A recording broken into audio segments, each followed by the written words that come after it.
नमस्कार. MA politics चॅनलमध्ये आपले सर्वांचे सहर्ष स्वागत. नुकत्याच पार पडलेल्या महापालिका निवडणुकीत भारतीय जनता पार्टीने घवघवीत यश मिळवले.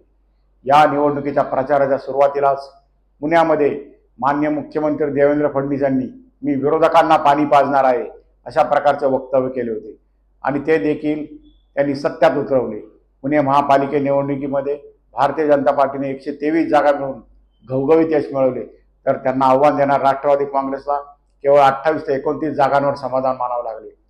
राष्ट्रवादी काँग्रेसने पुणे महापालिकेचे त्याचबरोबर पिंपरी चिंचवड महापालिकेची निवडणूक जिंकण्यासाठी जोरदार प्रयत्न केले, परंतु या दोन्ही महापालिकेमध्ये भारतीय जनता पार्टीने बाजी मारली.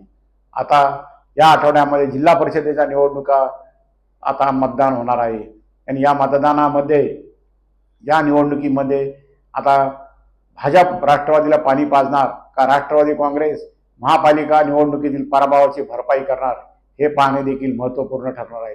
अर्थात ही निवडणूक पुन्हा एकदा अजित पवार विरुद्ध देवेंद्र फडणवीस अशीच होण्याची शक्यता आहे, कारण देवेंद्र फडणवीस यांनी पुणे जिल्ह्यातील अनेक इतर पक्षातील उमेदवार किंवा इतर पक्षातील मातब्बर नेते यांना भारतीय जनता पक्षामध्ये आणण्यासाठी जोरदार प्रयत्न सुरू केलेले आहेत.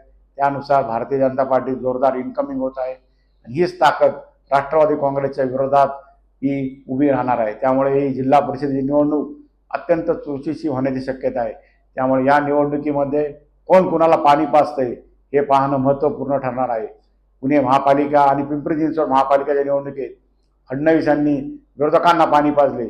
आता या जिल्हा परिषदेच्या निवडणुकीत ज्यामध्ये राष्ट्रवादी काँग्रेसचे प्राबल्य आहे ते राष्ट्रवादी काँग्रेस भाजपला पाणी पाजणार का हे पाहणे देखील आता महत्त्वपूर्ण ठरणार आहे. अनेक तालुक्यांमध्ये अनेक ठिकाणी ही बंडखोरी